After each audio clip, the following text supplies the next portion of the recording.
एक महत्त्वाची बातमी आहे। दुर्गा पूजेचा उत्सव साजरा करणाऱ्यांवर हल्ले होत आहेत। इस्कॉन मंदिरावर हल्ला होतोय। बांगलादेशात अल्पसंख्याक हिंदूंवर हल्ले होत आहेत। केंद्र सरकारकडून विरोधात चकार शब्द पण काढला जात नाही। गाजावाजा करत आणलेला सीएए कायदा कुठे आहे, हे सगळे प्रश्न विचारलेले आहेत। खासदार प्रियंका चतुर्वेदी यांनी केंद्र सरकारवर त्यांनी असं म्हणत हल्लाबोल केलेला आहे।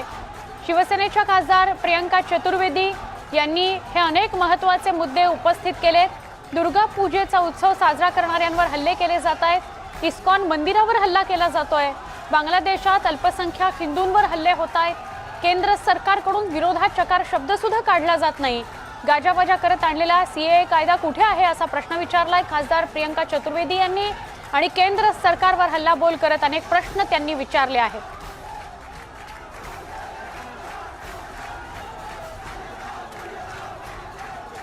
जिस तरीके से हमले हो रहे हैं, हिंदू माइनॉरिटीज़ पे हमले हो रहे हैं और हमारी सरकार चुप बैठी हुई है। 4 दिन पहले बांग्लादेश सरकार की वाह वाह प्रशंसा में लगी हुई थी कि उन्होंने काबू में लाए हैं। रोज़ उनके हमले हो रहे हैं और बार बार सीए का हवाला देने वाले, सीए पे वोट बटोरने वाले जो पार्टी है भारतीय जनता पार्टी, जो चुनावी हिंदू बन जाती है, वो कुछ भी अपने मुंह से बोल नहीं रहे हैं। क्या हमारी जिम्मेदारी नहीं बनती है कि हम इस मुद्दे को उठाएं? क्या हमारी जिम्मेदारी ये नहीं बनती है कि बांग्लादेश प्रधानमंत्री से कहें क्या इस तरीके के हमले बंद हों माइनॉरिटीज़ पे? तो बार बार इनका काम में करने में और कथनी में जो ज़मीन आसमान का अंतर है जनता के सामने है। नुकसानीतील साखर कारखान्यांना सरकारने आर्थिक मदत देण्याची गरज असल्याचं पंकजा मुंडे म्हणाल्या। साखर कारखाने निवडणुकीसाठी नाही तर शेतकऱ्यांच्या हितासाठी आहेत। कारखान्यांचा निवडणुकीकरता वापर करण्यात येऊ नये, तसंच कारखान्यावरील राजकीय हस्तक्षेप कमी व्हावा असं पंकजा मुंडे यांनी सांगितलं।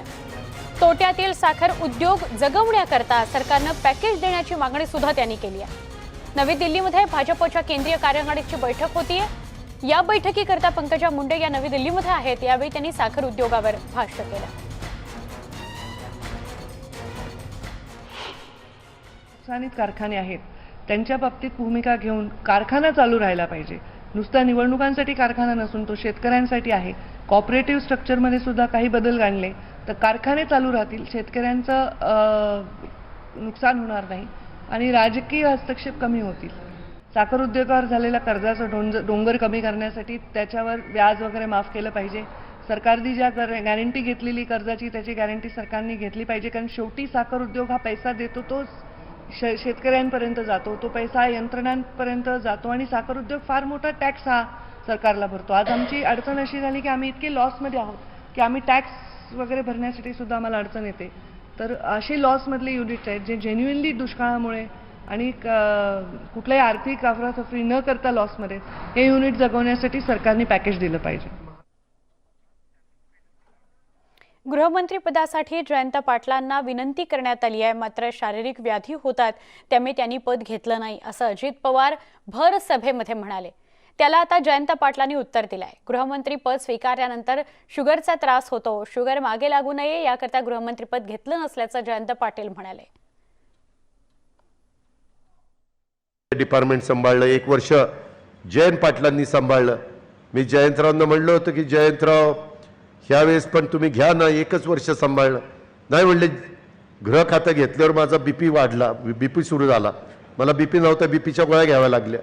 लगेच काही पत्रकार तसं नका मग छापू नाही तर जयंतराव म्हणतील तू काही माझं सांगतो, ते ऑफ द रेकॉर्ड आहे, ऑफ द रेकॉर्ड।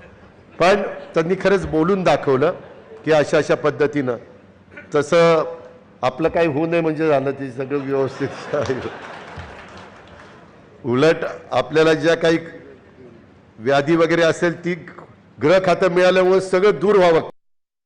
काल परवा अजित दादांनी कुठेतरी सांगितलं की जयंत पाटलांनी विचारलं तर त्याला ब्लड प्रेशर वाढलं, तसंच झालेलं होतं। मी होम मिनिस्टर व्हायच्या आधी मी आणि अनिल भाऊंच्या भागात एक लग्न होतं आणि आराराबा आणि मी त्या लग्नाला गेलो होतो आणि मला पक्षाने सांगितलेलं की तुम्हाला हे खातं घ्यायचं आहे म्हणून। त्यावेळी 2009ला आराराबांनी राजीनामा दिलेलं, तर आबाने म्हटले ते कसं असतं खातं? आबा मला म्हटले की तुम्हाला ब्लड प्रेशर आहे का? म्हटलं अजिबात नाही। डायबिटीस आहे का? अजिबात नाही। घ्या म्हटले, ह्या दोन्ही गोष्टी तुम्हाला होतील। म्हणून मी आता ब्लड प्रेशर झालं त्या काळात, कळलं का. माझा प्रायव्हेट सेक्रेटरी लाखे होता, अतिशय चांगला माणूस होता, त्यांनाही झालं, त्यांना तर बहुतेक दोन्ही झालं. त्यामुळे इतका स्ट्रेसफुल काम असतं. त्यामुळे मी माझं तेव्हापासून मत आहे की आता ब्लड प्रेशर झालेलं आहे, आता परत डायबिटीज मागे लागून घ्यायचा नाही, असं माझं भूमिका होती. त्यांनी कुठेतरी काल दिलीप वळसे पाटलांच्या कार्यक्रमात सांगितलं. अजून काही घडामोडींकडे आपण वळूया, पण त्याआधी एक छोटासा ब्रेक. पहा फक्त न्यूज 18 लोकमत.